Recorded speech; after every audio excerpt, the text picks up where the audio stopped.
Hey friends, good morning. Myself દીપક Gondaliya. Last time આપણે transistor છે, ટ્રાન્ઝિસ્ટરની અંદર એના સૂત્ર જોયા હતા એમ્પ્લીફાયર માટે અને ટ્રાન્ઝિસ્ટર માટેના. આજે એના વિવિધ દાખલા કઈ રીતના પૂછાય છે, બરાબર, એની ગણતરી આપણે જોઈએ. તો ક્વેશ્ચનમાં એવું કીધું છે કે એક NPN કોમન એમિટર એમ્પ્લીફાયરમાં લોડ અવરોધ 18 છે. તો પહેલાં લોડ અવરોધ જે છે એને આપણે ટીક કરી નાખીએ કે 18 કિલો ઓમ જેટલો લોડ અવરોધ છે. પછી એવું કીધું છે કે વોલ્ટેજ ગેઇન જે છે 270 છે. તો વિદ્યાર્થી મિત્રો, વોલ્ટેજ ગેઇનને તમારે દર્શાવવી હોય તો શેનાથી દર્શાવી શકાય? તો મેં તમને કીધું કે વોલ્ટેજ ગેઇનને દર્શાવવા માટે એવી વડે દર્શાવાય. ઓકે, નેક્સ્ટ તમને એવું કીધું છે કે જો પરિપથનો ઇનપુટ અવરોધ RI 3 કિલો ઓમ આપેલો હોય, પરિપથનો ઇનપુટ અવરોધ RI 3 કિલો ઓમ આપેલો હોય તો ટ્રાન્સકન્ડક્ટન્સ અને પ્રવાહ ગેઇન એટલે કે બીટા શોધવાનું છે. ટ્રાન્સકન્ડક્ટન્સ અને પ્રવાહ ગેઇન બીટા શોધવાનું છે. તો તમારી પાસે ઘણા સૂત્રો મેં તમને લાસ્ટ ટાઈમ લખાવ્યા હતા. એ સૂત્રમાંથી તમે મોડિફાઈ કરીને ઘણા સૂત્ર મેળવી શકો છો. તો પહેલું સૂત્ર જે છે, તો પહેલા સૂત્રની અંદર આપણે સિમ્પલ એવું કહી શકાય કે ટ્રાન્સકન્ડક્ટન્સ GM, એનું સૂત્ર તમે ફરીથી નોટ કરી દેજો કે GM આપેલું હોય એવી છે, તમને RL છે અને RI છે. તો GMનું સમીકરણ શું થશે? તો GM ઇઝ ઇક્વલ ટુ AVના છેદમાં RL. GM is equal two શું લખી શકાય? AVના છેદમાં RL. AV તમને 270 આપી દીધું છે અને RL જે છે 18 છે, 18 કિલો ઓમ. તો 270 ભાગ્યા 18 કિલો ઓમ કરશો તો એનો જે જવાબ મળશે તમને 0.015. તો તમને જે વાહકતા મળશે વિદ્યાર્થી મિત્રો 0.015 ઓમની વાહકતા મળશે. ક્લિયર? હવે નેક્સ્ટ બીટા શોધવાનો છે. તો બીટા શોધવા માટે તમને સમીકરણ યાદ હશે, AV is equal to beta into RL છેદમાં RI. તો આપણે બીટાને સૂત્રનો કરતા કરી નાખો. તો બીટા ઇઝ ઇક્વલ ટુ આવું લખી શકાય કે AV ઇન્ટુ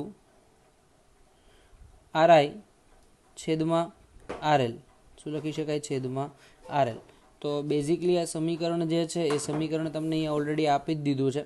તો એ સમીકરણ તમે મૂકી દો અહીંયા, અને કિંમત પણ આપી દીધી છે. તો એવીની કિંમત છે 270 ગુણ્યા 3 ગુણ્યા 10 ની 3 ઘાત RIની કિંમત, અને RL આપી દીધો 18 ગુણ્યા 10 ની 3 ઘાત. તો જવાબ જે મળશે એ 45 મળશે. ગણતરી કરશો ને જવાબ જે મળશે એ 45. આમાં ખાલી સૂત્ર યાદ રાખીને જ ગણતરી કરવાની છે, બહુ લોજિક વધારે વાપરવાની કોઈ જરૂર નથી. સેકન્ડ ક્વેશ્ચન એવો કીધો છે કે એક NPN ટ્રાન્ઝિસ્ટરમાં કોમન બેઝ પરિપથમાં એમિટરમાંથી બેઝમાં 4% જેટલા ઇલેક્ટ્રોન બેઝમાંના હોલ સાથે સંયોજાય છે. મતલબ કે 100%માંથી માત્ર ને માત્ર 4% જે છે એ બેઝમાંના હોલ સાથે સંયોજાય. તો આનો મતલબ એવો થયો કે બેઝ પ્રવાહ તમારો જે મળશે એ કેટલો મળશે? Only four 4%. તો કલેક્ટર પ્રવાહ કેટલાનો થાય? તો 96% જેટલો થશે. મેં આગળ પણ તમને કીધું હતું કે ટોટલ એમિટર પ્રવાહ ઇઝ ઇક્વલ ટુ બેઝ પ્રવાહ પ્લસ કલેક્ટર પ્રવાહ. તો આપણી પાસે બેઝ પ્રવાહ 4%, તો કલેક્ટર 96% થયો. તો આમાંથી કલેક્ટર પ્રવાહનું મૂલ્ય 24 મિલી એમ્પિયર છે. મતલબ તમને કલેક્ટર પ્રવાહ આપી દીધેલો છે. કલેક્ટર પ્રવાહ 24 મિલી એમ્પિયરનો આપી દીધો છે. અને તમને પ્રશ્નમાં એવું કીધું છે કે એમિટરનો પ્રવાહ I શોધો, એમિટરનો પ્રવાહ I શોધો, અને બીજું પ્રવાહ ગેઇન મતલબ કે આલ્ફા શોધવાનું છે. તમે એમ કહેશો કે સર આલ્ફા કેમ આવ્યું? તો વિદ્યાર્થી મિત્રો, આપણે સિમ્પલ લખ્યું છે કે અહીંયા જે છે કોમન બેઝ છે. કોમન બેઝ હોય તો એના માટે હંમેશા શું આવશે? આલ્ફા. ચલો, તો હવે ગણતરી કરો. IC is equal two 96% of I. મતલબ ICની જે કિંમત મળે છે એ તમે Iની કિંમત કરતાં કેટલું? તો 96%. તો મેં અહીંયા જો પહેલું સ્ટેટમેન્ટ લખી નાખ્યું, IC is equal two 96% I. તો IC બરાબર 0.96, કારણ કે ટકાવારીને જ્યારે તમે ફેરવી નાખો છો મૂલ્યમાં તો માત્ર થશે 0.96. તો ICની કિંમત 24 આપી દીધી, Iને સૂત્રનો કરતા કરો તો 24 છેદમાં 0.96, એટલે એક્ઝેક્ટ જવાબ તમે જે શોધશો એ જવાબ તમને મળશે 25 મિલી એમ્પિયર. I મળી ગયો, IC આપી દીધો. તો તમે લખી શકો કે આલ્ફા ઇઝ ઇક્વલ ટુ ICના છેદમાં I. આલ્ફાની કિંમત તમે સિમ્પલ સમજી શકો છો. જે કિંમત મળશે એ કેટલી આવશે? ICના છેદમાં I, અને એની બંનેની તમે ગણતરી દર્શાવશો તો એ જવાબ જે મળે છે એ તમને આવશે 0.96. કારણ કે તમે ડાયરેક્ટ પણ લખી શકો છો ICના છેદમાં I બરાબર 96%. ટકાવારીને તમે કાઢી નાખો તો 96 ભાગ્યા 100 એટલે 0.96 થશે. તો આ તમારો જવાબ. Next question, C amplifier common emitter. યાદ રાખજો, કોમન એમીટર હોય તો પ્રવાહ બેઝમાંથી જશે અને બેઝમાંથી જાય તો તમને અહીંયા બીટા મળશે. તો ડેટામાં તમને આપી દીધું છે કે ઇનપુટ સિગ્નલ જે છે 175 મિલીવોલ્ટનું છે, બેઝમાંથી પ્રવાહ 250 માઇક્રો એમ્પિયરનો છે, આઉટપુટ વોલ્ટેજ 5નો છે. તો આરએલ અને વોલ્ટેજ ગેઇન 2 શોધવાનું છે. આરએલ અને વોલ્ટેજ ગેઇન. પહેલો તો પ્રશ્ન છે કે તમારી પાસે ઇનપુટ અવરોધ આપેલો નથી, બરાબર. તો ઇનપુટ અવરોધ શોધવા માટે શું કરી શકાય? તો સિમ્પલ વિદ્યાર્થી મિત્રો, અહીંયા આઉટપુટની જગ્યાએ તમને ક્વેશ્ચનમાં ઇનપુટ અવરોધ જ પૂછેલો છે. આ ચેન્જ કરી નાખો, આઉટપુટ કાઢી નાખો ને ત્યાં લખી નાખો ઇનપુટ. તો ઇનપુટ અવરોધ is equal two input voltage છેદમાં ઇનપુટ પ્રવાહ. તો અહીંયા જોઈ શકાય છે કે ઇનપુટ વોલ્ટેજ VBE અને ઇનપુટ પ્રવાહ ડેલ્ટા IB વડે દર્શાવેલ છે. ડન. તો મૂકો કિંમત. ડેલ્ટા VBની કિંમત કેટલી આપેલી છે? 175 મિલીવોલ્ટ. અને ડેલ્ટા IBની કિંમત કેટલી છે? તો ડેલ્ટા IB તમને આપેલો છે પ્રવાહ ઇનપુટ પ્રવાહ 250 માઇક્રો એમ્પિયર છે, એટલે 250 ભાગ્યા ગુણ્યા 10⁻6. તો અહીંયા ગણતરી દર્શાવશો તો એ જવાબ જે મળે છે 0.7 ગુણ્યા 10⁻3, એટલે 0.7 કિલો ઓહમ જેટલો જવાબ તમને મળશે. વોલ્ટેજ ગેઇનનું સૂત્ર બી તમને ખબર જ છે કે voltage gain is equal to output voltage divide by input voltage. તો આઉટપુટ જે છે એ 5નું છે અને ઇનપુટ જે છે એ 250 ને 175 છે. ક્લિયર? મૂકી દો કિંમત. તો 5/175 ગુણ્યા 10⁻3. તો સમગ્ર ગણતરી કરશો એટલે જવાબ આવશે 28.8. ધારો કે આના પછી કદાચ તમને આઉટપુટનો પ્રવાહ આપી દીધો હોત તો તમે આરએલ શોધી શકત, આઉટપુટનો પ્રવાહ. અને એ પણ નથી આપ્યું તો આપણી પાસે એક સમીકરણ તો આવું છે જ, એવી is equal to beta into RL છેદમાં આરઆઈ. બીટા ઇન્ટુ આરએલ છેદમાં આરઆઈ. જો તમને આરએલ માંગ્યું હોય તો આરએલની કિંમત તમે શોધી શકો. આરએલ ઇઝ ઇક્વલ ટુ એવી ઇન્ટુ આરઆઈ છેદમાં બીટા. એવીની કિંમત 28.8, આરઆઈની કિંમત તમને 0.7 કિલો ઓહમ મળ્યું. અને બીટા શોધવું હોય તો બીટા શોધવા માટે તમને કિંમત અહીંયા કોઈ પણ આઉટપુટ પ્રવાહ આપેલો નથી, એટલે એ સંજોગોમાં બીટા મળી શકે નહીં. અને બીજી કિંમત પણ તમારે શોધવી હોય તો બીટાની કિંમત છે ટ્રાન્સકન્ડક્ટન્સ આપવું જોઈએ, અને ટ્રાન્સકન્ડક્ટન્સ પરથી મળી શકે, પણ ટ્રાન્સકન્ડક્ટન્સ આપેલું નથી, એટલે કે તમારે આઉટપુટ અવરોધ શોધવાની શક્યતા આ ક્વેશ્ચનમાં છે નહીં. Next question, NPN common emitter એમ્પ્લીફાયરમાં ઇનપુટ વોલ્ટેજ 200 મિલીવોલ્ટ છે. જે NPN ટ્રાન્ઝિસ્ટરમાં તમને કીધું કે એમ્પ્લીફાયરની અંદર ઇનપુટ વોલ્ટેજ 200 છે. એનો ફેરફાર કરતાં પ્રવાહમાં 5 મિલી એમ્પિયરનો, મતલબ કે ઇનપુટ પ્રવાહમાં ફેરફાર 5 મિલી એમ્પિયરનો થાય. એસી ગેઇન બીટા તમને આપી દીધું છે, પાવર ગેઇન આપી દીધું છે, બીટાની એપી આપી દીધું છે, અને પાવર ગેઇન પણ તમને આપી દીધું છે કે એસીમાં પાવર ગેઇન 100 છે અને પાવર ગેઇન 5000 જેટલો મેળવવા માટે 100થી વધારીને 5000 કરવું હોય તો લોડ અવરોધ કેટલો રાખવો પડે એ શોધવાનું છે. તો પહેલાં તો તમે ટ્રાન્સકન્ડક્ટન્સનું સૂત્ર લખવું હોય તો લખી શકાય. આઉટપુટ પ્રવાહ છેદમાં ઇનપુટ વોલ્ટેજ. મેં આગળ પણ કીધું હતું, transconductance is equal to output પ્રવાહ છેદમાં ઇનપુટ વોલ્ટેજ. તો આઉટપુટ પ્રવાહ કેટલો છે? 5નો. 5 કલેક્ટરમાં વહેતો પ્રવાહ એ તમારો આઉટપુટ પ્રવાહ થયો. કલેક્ટરમાં જે પ્રવાહ જાય એ આઉટપુટ પ્રવાહ થશે. ઓકે, તો એ 5 લખી નાખો. નેક્સ્ટ છે ડેલ્ટા VBE. ડેલ્ટા VBEની કિંમત તમને આપી દીધી છે 200. તો ગણતરી કરતાં 0.025 મોહ જેટલો તમને એકમ મળશે. હવે એવી શોધો, તો એવી બરાબર શું થાય? એપીના છેદમાં એઆઈ. તો અહીં જે કિંમત છે એ લોકોએ ફરીથી પ્રિન્ટિંગ મિસ્ટેકમાં અહીંયા લખેલું છે ક્વેશ્ચનની અંદર. પ્રિન્ટિંગ પાવર ગેઇન નથી, એ પ્રવાહ ગેઇન છે. શું છે? પ્રવાહ ગેઇન. એસી માટે પ્રવાહ ગેઇન, જેને આપણે શેનાથી દર્શાવશું? બીટા અથવા તો એઆઈ. શેનાથી દર્શાવશું? બીટા અથવા તો એઆઈ. તો મૂકી દો કિંમત. એવી ઇઝ ઇક્વલ ટુ એપીના છેદમાં એઆઈ. એપી તમને આપી દીધું છે 5000, એઆઈ 100, એટલે કે 50 જવાબ મળશે. નેક્સ્ટ તમે કીધું લોડ અવરોધનું મૂલ્ય શોધવાનું છે. તો લોડ અવરોધ શોધવા માટે મેં હમણાં જ સમીકરણ કીધું કે AV is equal two GM into RL. તમે કહેશો કે આ ક્યાંથી આવ્યું? તો તો સિમ્પલ હમણાં જ મેં કિંમત લખી હતી એવી is equal to beta into RL છેદમાં આરઆઈ, પણ આ બીટા બાય આરઆઈને આપણે જીએમ વડે દર્શાવીએ તો કહેવાય GM into RL. Capital RL આપી તો કેપિટલ આરએલ લખી નાખો.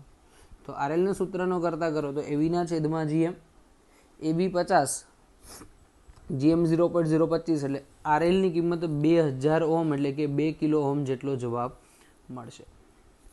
નેક્સ્ટ પોર્શનમાં જઈએ. આકૃતિમાં દર્શાવેલ પરિપથમાં બેઝ અવરોધ આરબી પર 15 વોલ્ટ, મતલબ તમે જોઈ શકો છો કે બેઝ અવરોધ જે છે તે અહીંયા એક 15 વોલ્ટ આ બાજુ આપેલું છે, એક 15 વોલ્ટ અહીંયા આપેલું છે આરબી પર.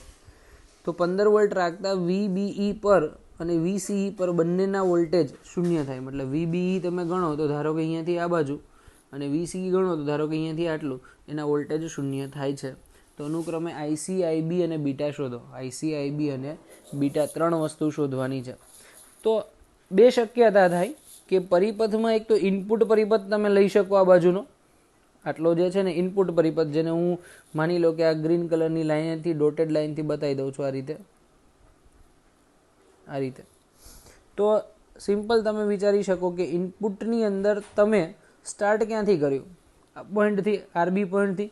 તો આરબી પોઈન્ટથી ચાલુ કરો તો પ્રવાહ અને મુસાફરીનું જેટલું વોલ્ટેજ હશે એટલો જ તમારો કોનો ઇનપુટ વોલ્ટેજ હશે. તો પ્રવાહ કેટલો છે? તો પ્રવાહ તમને આપેલો છે નહીં, પણ આઈબી શોધવાનો, એટલે આઈબીના સૂત્રનો કરતા કરો.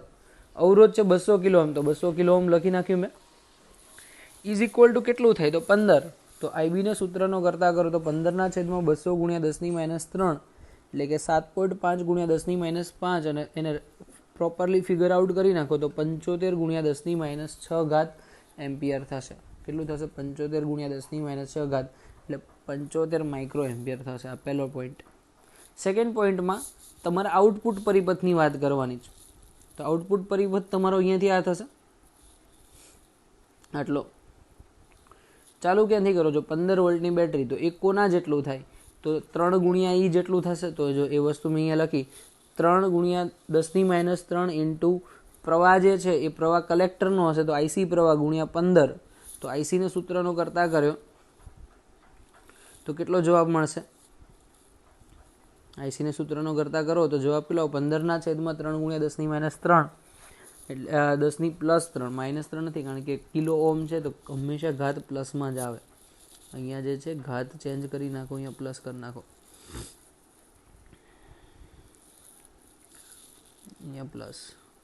અહીંયા પ્લસ ઉપર જશે એટલે માઇનસમાં. તો 5 ગુણ્યા 10-3 એટલે 5 મિલી એમ્પિયરનો પ્રવાહ વહન પામે છે. ઓકે, લાસ્ટ ક્વેશ્ચનમાં કીધું કે બીટા ઇઝ ઇક્વલ ટુ આઈસીના છેદમાં IB. Beta is equal to આઈસીના છેદમાં આઈબી. તો આઈસી તમને 5 ગુણ્યા 10-3 અને આઈબી 7.5 ગુણ્યા 10-5, તો જવાબ આવશે 0.66 ઇન્ટુ 10⁻², એટલે બીટા આવશે 66. બીટાની કિંમત જે આવશે 66. તો મેક્સિમમ ટફેસ્ટ લેવલ સુધી તમને પૂછી શકે તો આવો મેક્સિમમ ટફ દાખલો હોઈ શકે. આનાથી વધારે કંઈ વિચારવા જેવો આવે નહીં. એટલે સિમ્પલ છે. આ ચેપ્ટરમાંથી માની લો કે 2 તમને એમસીક્યુ પૂછાય, એકદમ સરળતાથી તમે ગણતરી કરી શકો છો. હવે એક વસ્તુ હું કહેવા માગું છું કે તમને એવું કીધું કે વીબીઈ અને વીસીઈ શૂન્ય નથી તો શું કરવાનું? તો વીબીઈ અને વીસીઈ શૂન્ય ના હોય તો આ પરિપથમાં તમે આવું લખી શકો, આઈબી ઇન્ટુ આ જે ઉપરનું પરિપથ છે આઈબી, એક જ દિશામાં એટલે માઇનસ લખો તો માઇનસ આઈબી, પછી શું થશે? અવરોધ આરબી, વોલ્ટેજ તમારો અહીંયા ડ્રોપ થાય છે તો માઇનસ કેટલો વોલ્ટેજ આવશે? વીબીઈ, તો વીબીઈ અને ઇઝ ઇક્વલ ટુ તમને આપેલો વોલ્ટેજ -15 વોલ્ટની બેટરી હોય તો 15 વોલ્ટ ઇનપુટ. તો આવી રીતે સમીકરણ બનાવી શકાય. જો આગળ દાખલા હશે તો આપણે ચર્ચા કરી લઈએ. પીએનપી કોમન એમિટર પરિપથની અંદર એસી પ્રવાહ ગેન તમને આપી દીધું છે 150. તો આને બીટા દર્શાવી દો. ટ્રાન્ઝિસ્ટરનો ઇનપુટ અવરોધ આરઆઈ બરાબર, પાવર ગેન 1000 એપી, તો લોડ અવરોધ આરએલનું મૂલ્ય શોધવાનું છે. તો આ ત્રણને સંબંધ દર્શાવતું સમીકરણ કયું? તો તમને એક ખબર છે, મેં હમણાં જ શોધ્યું હતું, AV is equal to beta into R. તો આપણે પહેલી વસ્તુ કે એવીની કિંમત જે છે એ શોધીએ. એવી ઇઝ ઇક્વલ ટુ એપીના છેદમાં એઆઈ 1000 ભાગ્યા 150, તો એ જવાબ જે મળશે 100/15. નેક્સ્ટ તમે વસ્તુ જો, એવીની કિંમત મળી ગઈ, આરએલ શોધવાનો છે, તો હમણાં જ મેં સમીકરણ શીખવાડ્યું, એવી ઇઝ ઇક્વલ ટુ શું લખી શકાય, AI into RL divide by RI. ચલો નેક્સ્ટ કિંમત તમે લખી નાખો. આ બીટાને તમે બીજું કયું નામ આપી શકો છો, ધેટ ઇઝ બીટાને જે નામ આપવાનું છે એ નામ એઆઈ વડે પણ દર્શાવી શકાય છે. કયા વડે દર્શાવી શકાય? એઆઈ. તો આરએલને સૂત્ર ન કરતા કરો, એવીના છેદમાં એઆઈ ઇન્ટુ આરઆઈ 100/15 ગુણ્યા 500ના છેદમાં 150, તો ગણતરી કરશો એટલે 22.22 જવાબ આવશે. આરએલની કિંમત જે છે 22.22. કંઈ જ અઘરું નથી, સિમ્પલ સમીકરણ ઉપરથી ક્યાં કઈ કિંમત મૂકવાની છે એ જ ધ્યાન રાખવાનું છે. એક ટ્રાન્ઝિસ્ટરનો પ્રવાહ ગેઇન 500 છે,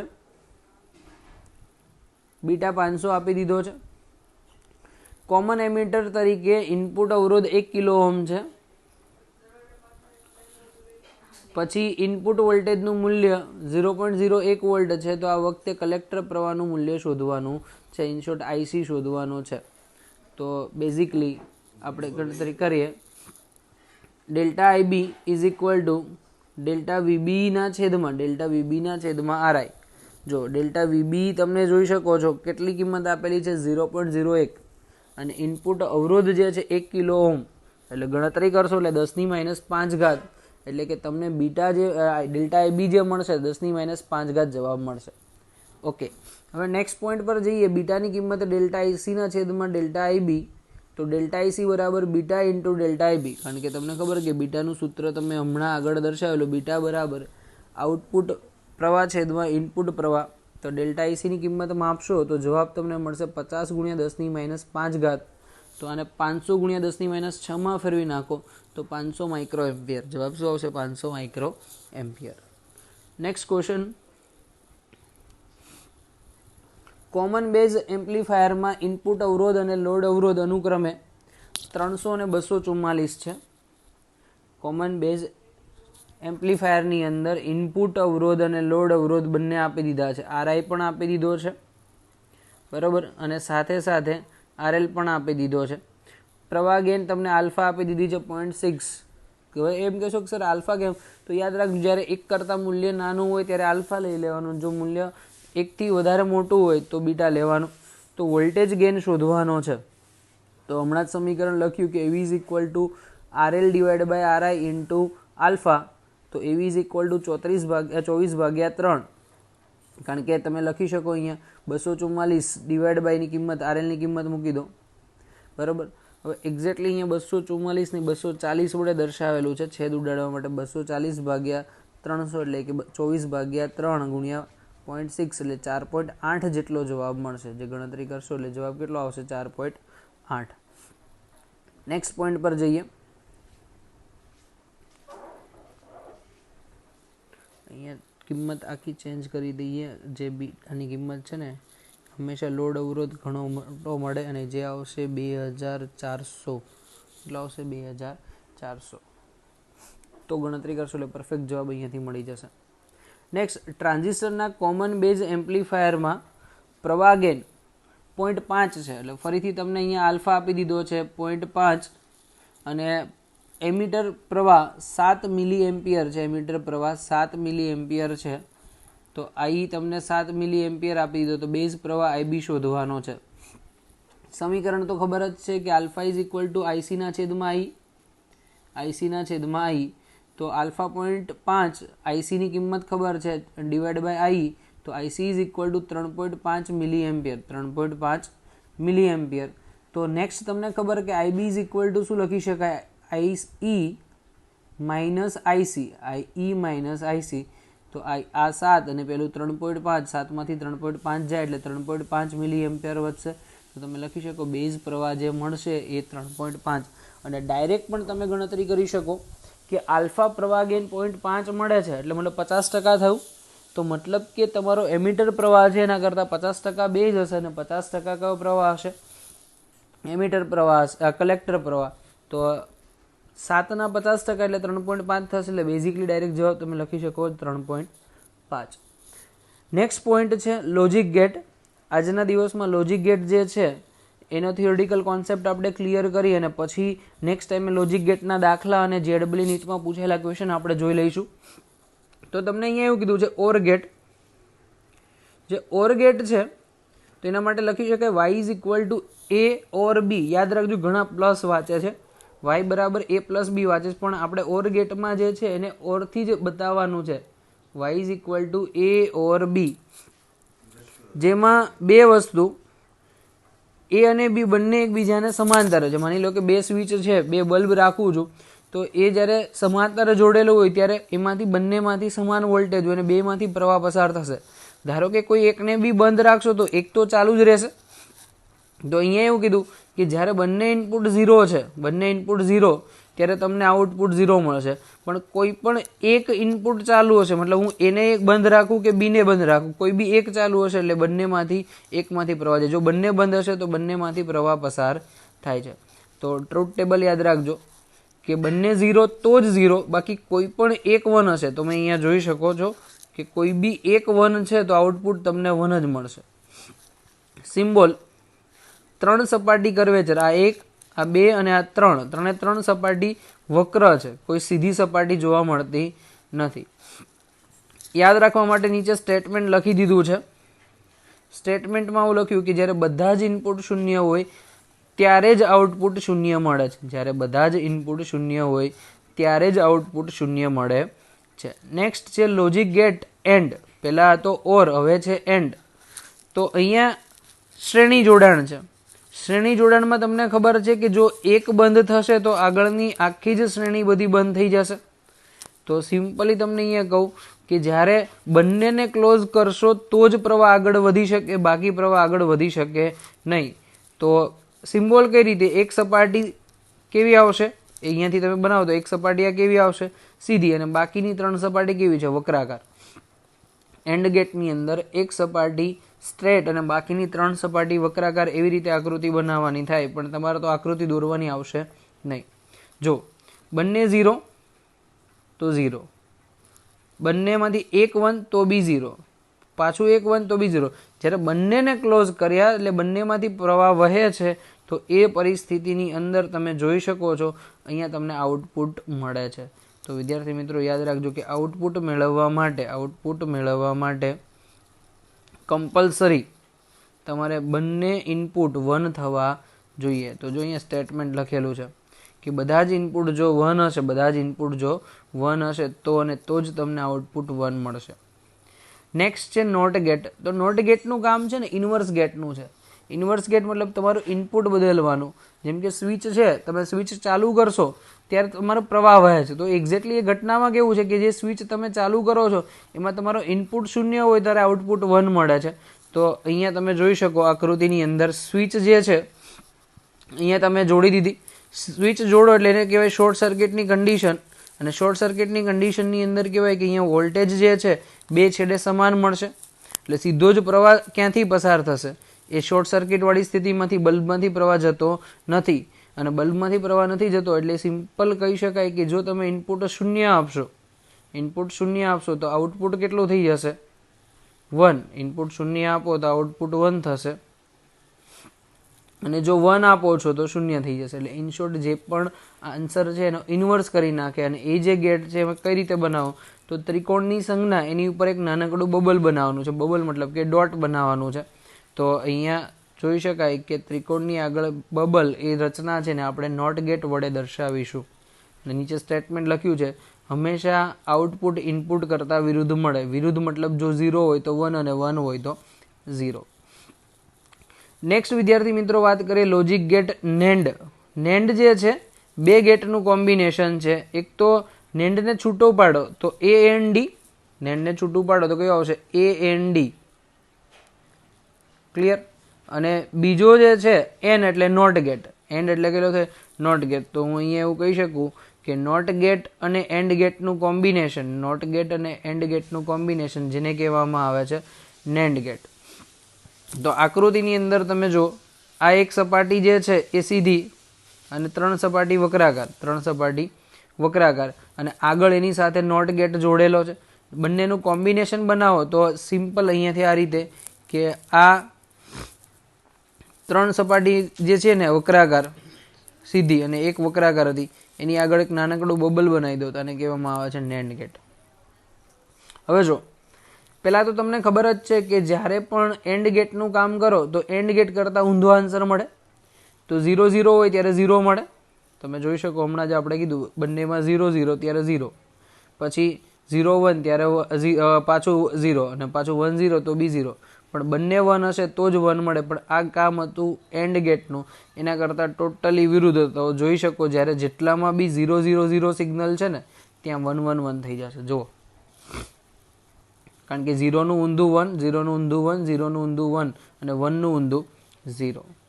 તો આ આકૃતિ તમારે દર્શાવવી હોય તો કઈ રીતે દર્શાવી શકાય?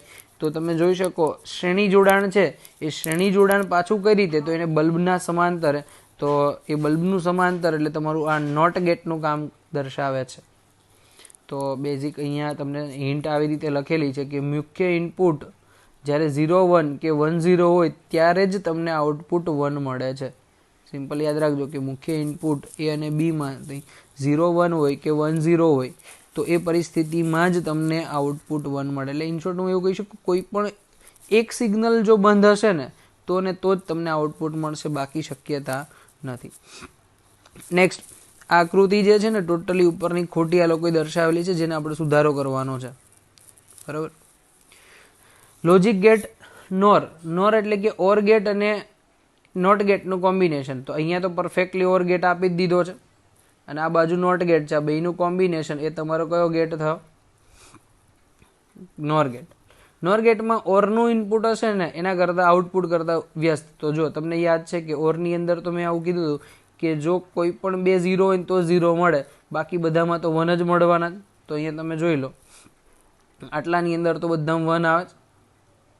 હવે 1 નું ઊંધું કરી નાખો તો શું થશે? 0 0 0.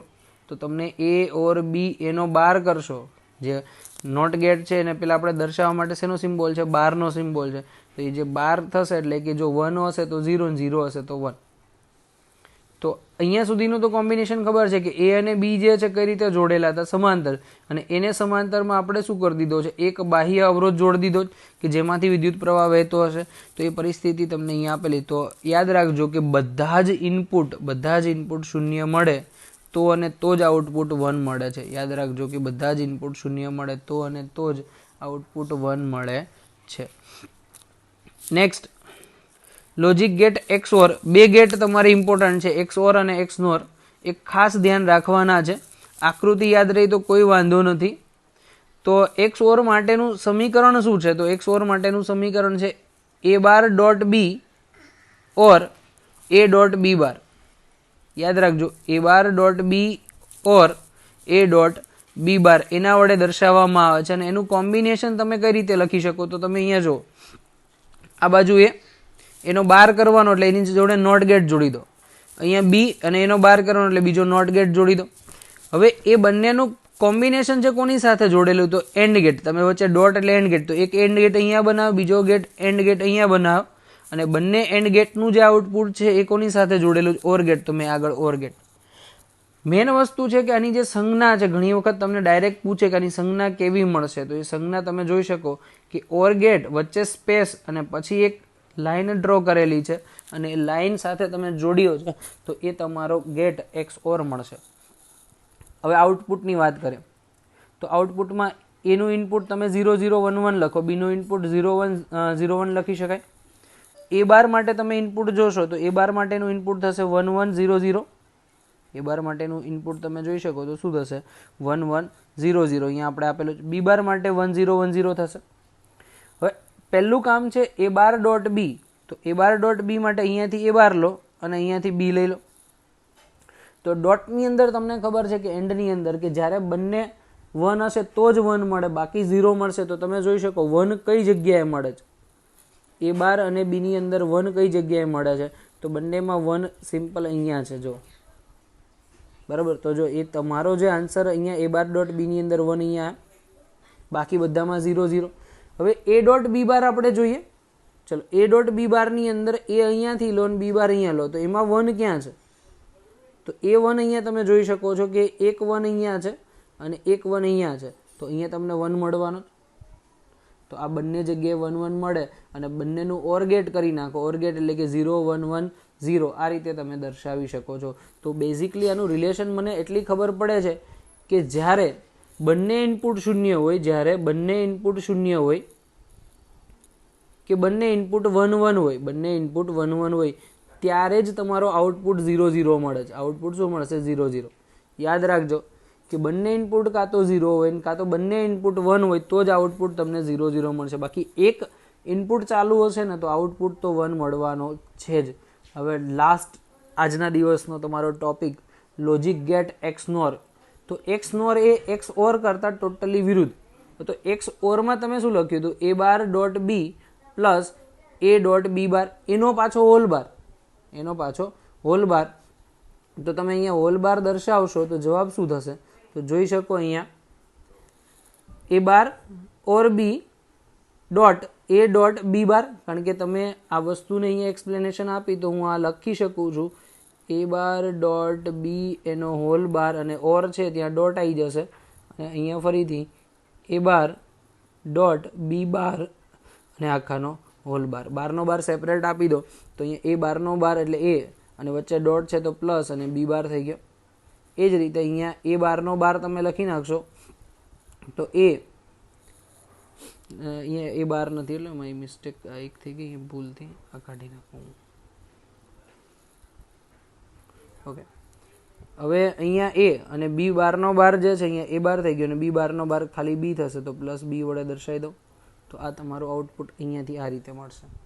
ઓકે, તો XOR અને નોટનું કોમ્બિનેશન એટલે તમારો જે ગેટ છે એની આગળ હું શું કરીશ? અહીંયા એક બબલ કરી દીધું. જો જે XOR ગેટ હતો એની આગળ બબલ કરી દો અને આઉટપુટમાં બી ચેન્જ. તો જ્યાં 0 હતું ત્યાં 1 થઈ જશે અને 1 હતું ત્યાં 0. એટલે ઇનશોર્ટ તમે જોઈ શકો અહીંયા કે જ્યારે બંને ઇનપુટ 0 તો 1 આવ્યું, બંને ઇનપુટ 1 તો બી 1 આવ્યું.